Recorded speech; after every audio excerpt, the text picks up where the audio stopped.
Il faut s'imaginer un instant porter un vêtement qui sert pas juste à protéger du froid. Ouais, ou à afficher un certain style, quoi. Exactement, pas juste de la mode.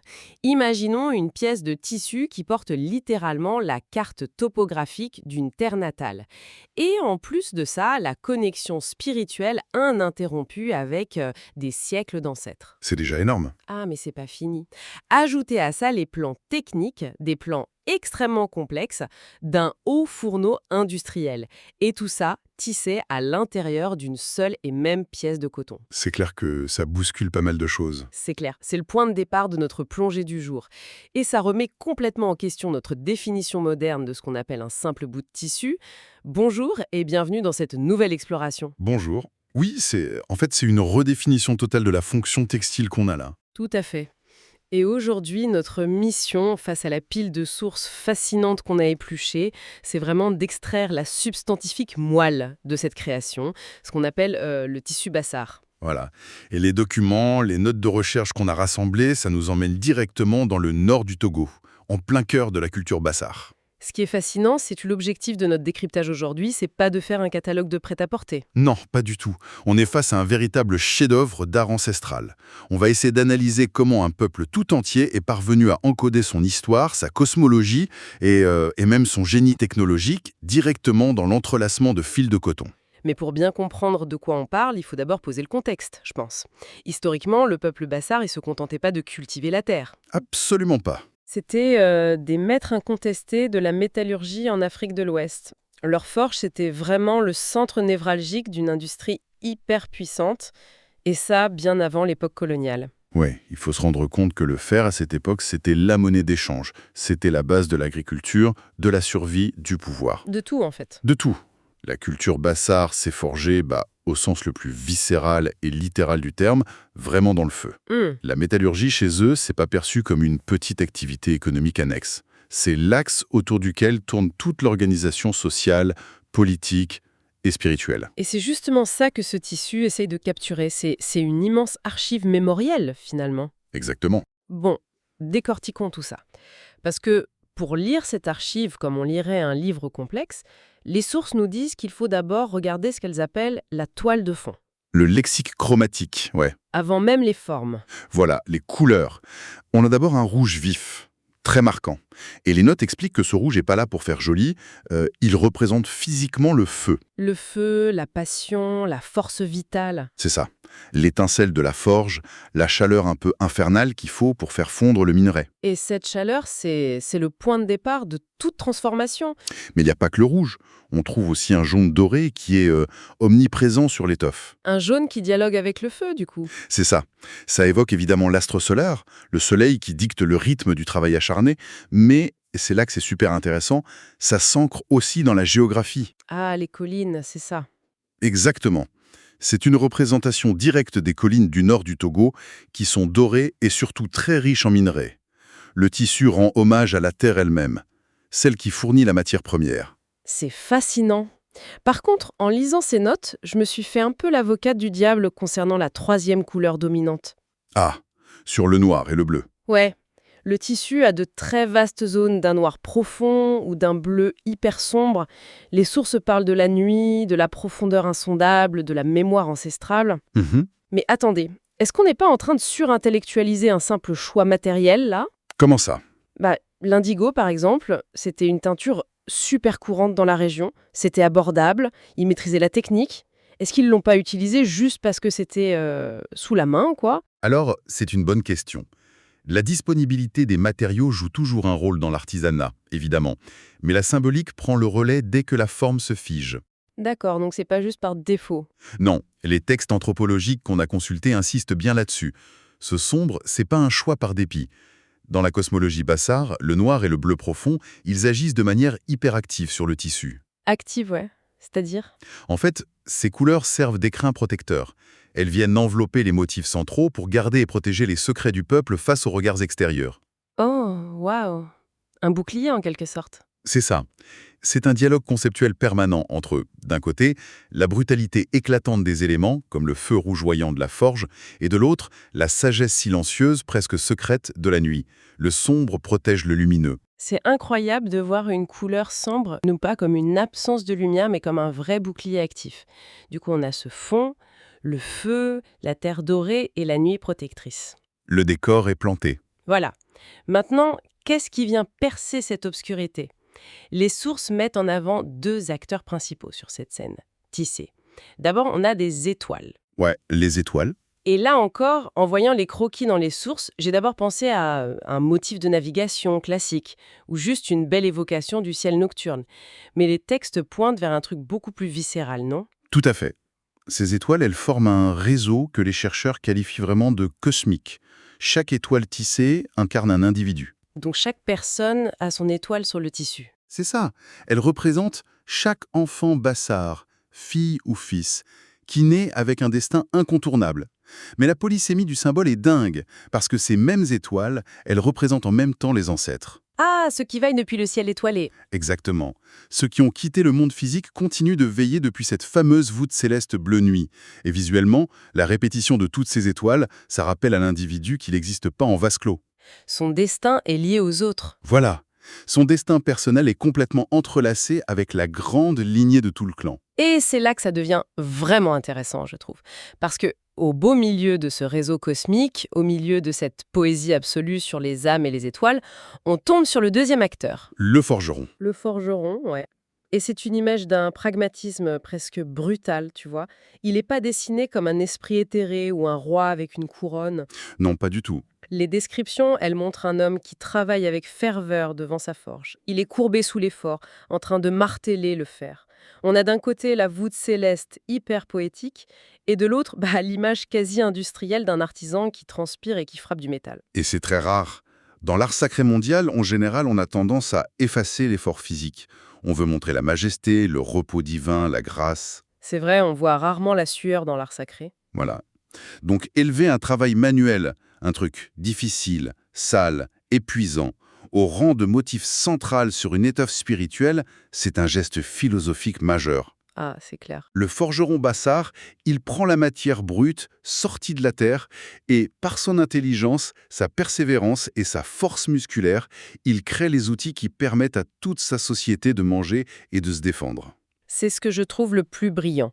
Le divin n'écrase pas du tout le travailleur humain sur ce tissu. Non, il partage l'affiche. Exactement. La spiritualité pure du ciel et l'action humaine bien concrète du marteau sur l'enclume, elles sont sur un pied d'égalité absolue. C'est la reconnaissance que la transcendance d'un peuple, ça passe aussi par le bout de ses doigts, par la maîtrise de sa technique. Et cette maîtrise technique, elle nous amène directement à l'infrastructure qui permet ce miracle, le haut fourneau. Ah, parlons-en de ce haut fourneau, parce que c'est vraiment le moteur de toute l'histoire.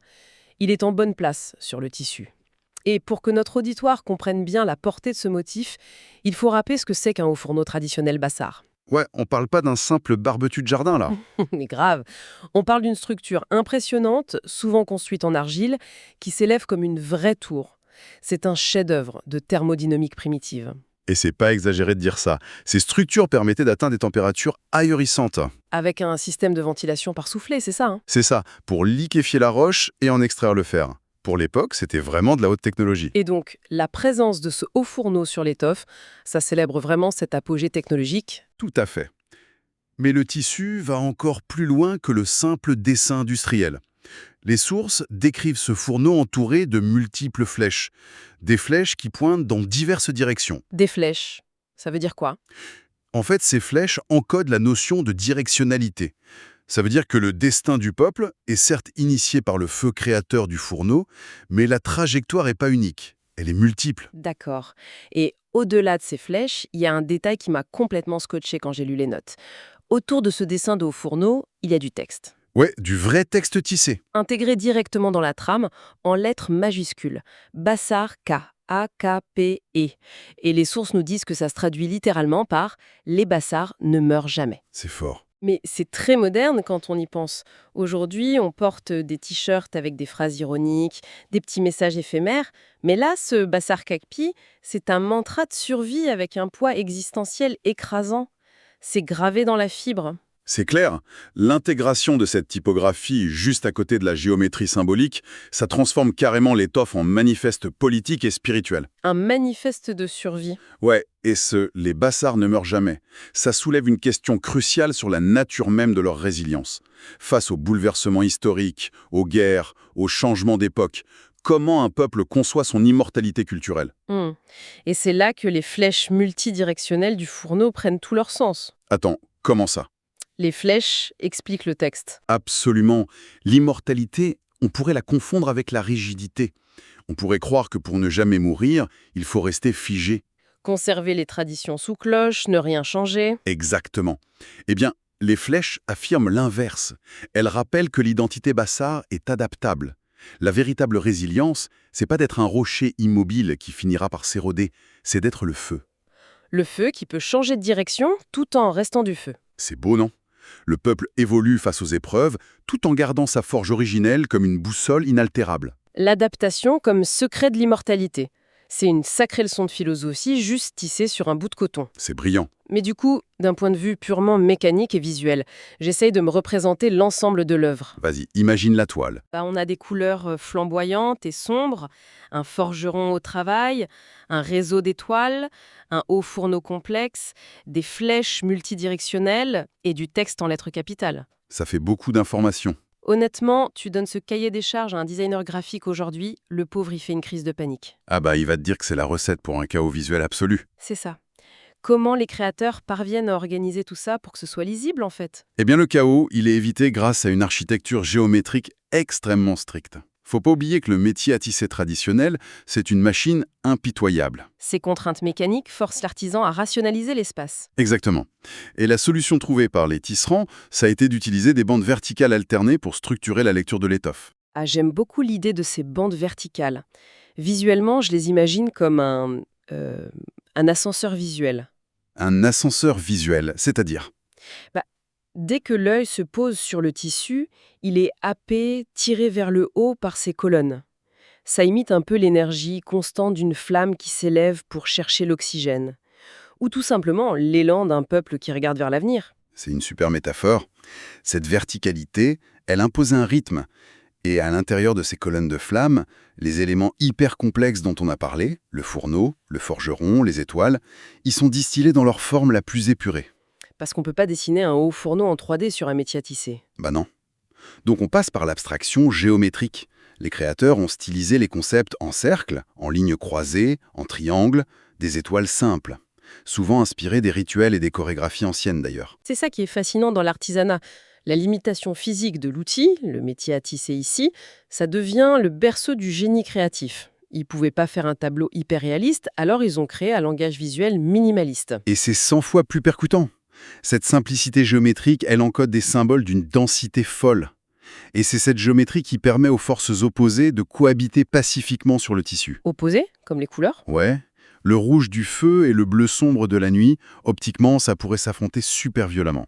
Mais confiné et rythmé par ces bandes rigoureuses, la vie et la mort, l'ardeur du travail et le repos nocturne des ancêtres, tout ça trouve un équilibre parfait. L'architecture de la toile démontre que les dualités du monde ne sont pas obligées de se détruire, elles peuvent juste s'équilibrer. C'est la magie de cette conception géométrique. Si on prend un peu de recul sur l'ensemble de ces découvertes, il y a une question qui me vient à l'esprit.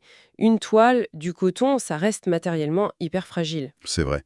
Ça s'abîme. Alors, comment ils peuvent baser l'immortalité de leur culture, ce fameux Bassar Kahakpi, sur des fibres qui peuvent brûler, se déchirer ou juste pourrir avec le temps? Parce que la pérennité, elle réside pas dans un morceau de tissu physique unique qu'on enfermerait dans un musée. La survie, c'est la transmission du code géométrique et du savoir-faire. Ah, l'acte de tisser en lui-même. Voilà, tant qu'il y aura un tisserand pour croiser le fil de chaîne et le fil de trame selon cette architecture mentale bien précise, le peuple bassar, son forgeron, son fourneau et ses ancêtres, ils renaîtront à chaque nouveau centimètre de tissu créé. C'est puissant. Donc quiconque revêt ce vêtement n'accomplit pas un simple acte de mode. La personne endosse un héritage massif. Elle s'enveloppe littéralement dans la promesse de ses descendants et dans l'histoire de ses ancêtres. C'est un vrai serment de résilience porté à même la peau, une véritable armure d'identité. C'est exactement le mot, une armure. Quand on comprend l'ampleur de ce que représente ce tissu, ça provoque, je trouve, un vertige immense face à notre propre rapport à la mémoire et à la transmission aujourd'hui. Et d'ailleurs, ça m'amène à une petite réflexion finale pour clore notre analyse. Je t'écoute. On vit dans une époque où on confie l'intégralité de notre mémoire collective à des serveurs cloud, à des disques durs, à des data centers immenses. On a cette illusion que le numérique est immortel. Alors que c'est hyper fragile en réalité. Mais tellement, on sait très bien que ces supports physiques se dégradent ou deviennent technologiquement obsolètes en 1 ou 2 décennies à peine. Les bassards, eux, ils ont confié leur survie identitaire à l'outil technologique le plus basique qui soit. L'entrelacement géométrique d'un fil de coton. Exactement. Et ce code, il a traversé les générations. Il s'est adapté, il a survécu aux guerres et à l'effacement. Ça pousse inévitablement à se poser une question assez troublante, je trouve. Hein? Lesquels? Dans 1000 ans, quand les archéologues du futur chercheront à comprendre qui nous étions, est-ce que la trace la plus durable de notre civilisation florissante sera vraiment contenue dans nos disques durs en silicium devenus illisibles? C'est une excellente question. Ou est-ce que ce sera, à l'image des bassards, quelque chose de tangible, d'astucieux et de profondément humain, qu'on aura pris le temps de construire et de tisser de nos propres mains? Ça laisse songeur, ça c'est sûr. Voilà de quoi nourrir les réflexions de quiconque nous écoute, bien après la fin de cette émission. L'art de la survie n'est peut-être pas là où on l'attend le plus. Merci d'avoir plongé avec moi dans la complexité fascinante de ces sources. Merci, c'était passionnant. Et on se donne rendez-vous très bientôt pour une nouvelle exploration en profondeur de notre monde.